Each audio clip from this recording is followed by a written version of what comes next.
Shout out Jam Boom Boom. What's going down, Flat Boss?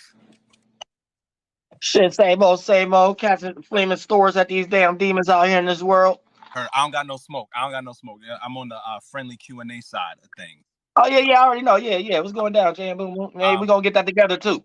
Yes, sir. Maybe the smoke for the theologians and the professors. So I got 3 points I want to bring up. Like a synchronicity to what you've been talking about specifically this week and what I've experienced in university, and then an observation, like being inside of the system. And then I got a question for you as far as anthropomorphism. But I just came from a production of The Clouds by Aristophanes. This was one of the universities in the area, and it's a satire of Socrates. And how he created something called the Academy in the it's like basically a university back in ancient Greece, but it was a pure satire, and they said it in America 2023. But can I read from the program just this first point, because I thought it was a synchronicity to what you were saying just yesterday. Yeah, just go ahead. Yeah, it's an allegory of the ancient priesthood. But y'all go ahead. Yes. So it starts like this: these are uncertain times, deep economic challenges, corruptions in politics, war, and constant clashes between the old and the new. Meanwhile, scholars and students try to grapple with the changing world, but mostly turn out clever phrases and then try to get rich. So that's how they start off this program. And then it was like 90 minutes straight of just straight satire. And I thought it was brilliant, and I thought it was funny because I don't really, I'm studying theater right now, not to make everything about university and stuff, but this is the lens that I'm looking at through the world, and especially after watching your channel and applying it there. I just thought it was a brilliant piece of work. And what my question is you brought up before that anthropomorphizing was once considered an art. Like there was a time when we were all coming together and coming up with allegories and metaphors to explain bigger things. Probably like back in the day, like the play is called The Clouds, but like back in those times. Right. My question is that something like anthropomorphizing? Is that something that using that art form, is that our way? And I want to use the word like our way out, but is that something to teach to students? Is that something to remind folks of?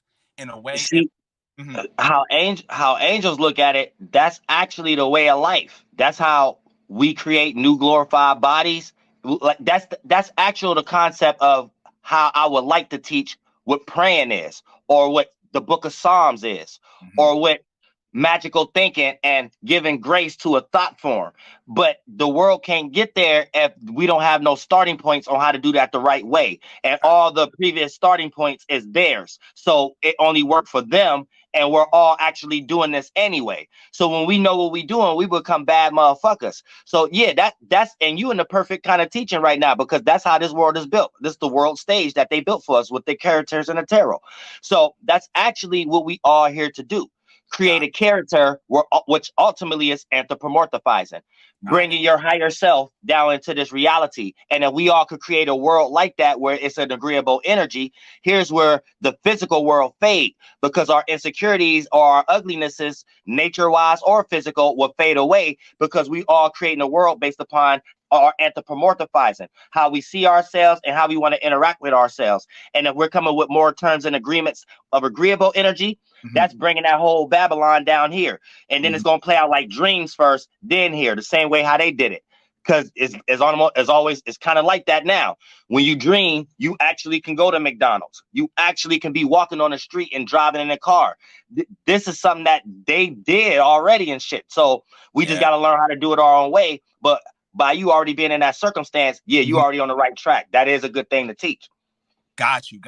The curriculum is inspired by the years of watching you and then applying that. And then also just being frustrated that every time I go, because the program that I'm in is for theater and performance studies. But the deeper I'm getting into the theory of performance studies, basically taking everything that we're entertained by and putting it into the world, aka entertainment going into politics and business, I'm seeing that it can go even further. And I am actually looking, maybe this is a private consultation type of conversation, but I am looking to take it further into going into the theory of like politics and performance, and how those people are just performing on stage on the magic wands for us, like on the broadcasting wands for us.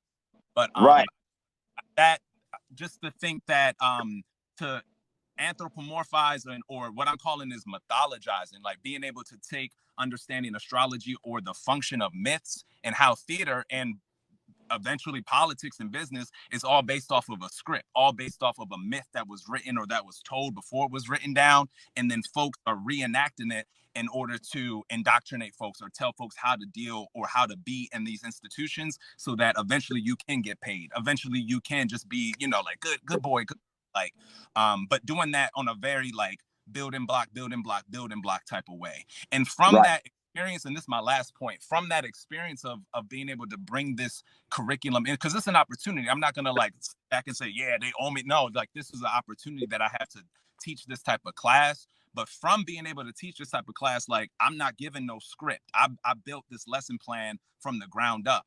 So I'm able to see that a lot of the students, when they have open-ended sort of like activities, for example, like I'll say, hey, create a 5-minute solo performance piece about your natal chart interpretation. I got a lot, and I'm not like shaming the kid, like the students or nothing.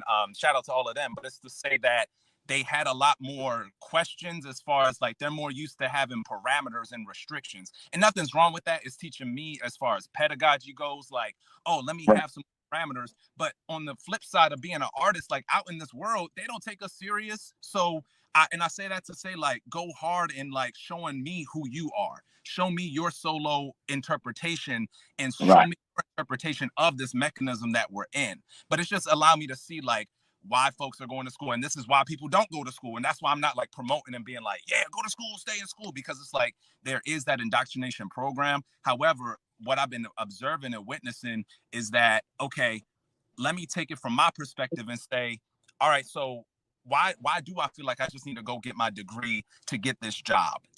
Because it's not really promoting us to be free thinkers in the institution. But on the other end, I'm seeing that there's an enrollment crisis in colleges right now, and they're looking for new ideas. And now it gets a little tricky, Right. right? Like money's a thing, survival mode is still a thing. But yeah, just to say, like I'm just noticing how people are learning. Right. Yeah. And that's That and that's one of the reasons why I preach participating. That's why I think it's good to actually be doing things in the regular world. So that's even good what you doing and stuff like that, because that world need the spiritual twist. So we gotta play the role, but we just gotta be the vessel for God. And therefore, God is not putting us in a position to say run away from these things. We actually got to be the vessels to show people that we could change the outlook of these things by being ourselves and just adding that energy to that inanimate object, and it makes it more peaceful for the whole environment. And therefore, we'll be the faces for God in that situation, and that'll always manifest into all kind of other stuff that we don't have to think about. It'll just come to be.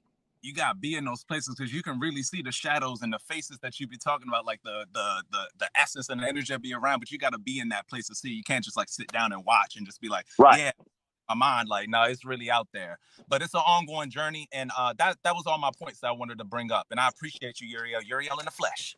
Real shit, out of Jan Bobo. Yeah, I'm gonna holler at you too. Yes, Real sir. shit. Yeah, and that's deep. Yeah, anytime you out in the world, you see it live. As soon as you get woke a little bit, you see it live.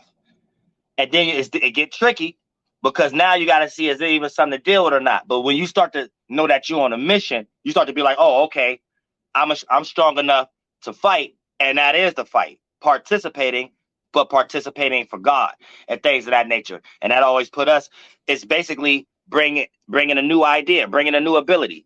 If you want to make it simple, because when you know what you're doing, you're a bad motherfucker. So anytime we could craft a word out of a paragraph, it makes the path, the spaceship, much simple. The direction, the path, much simple. So you could take out all the words that I just said and just put this, replace it with this. Always be focused on a new way of doing what's already there.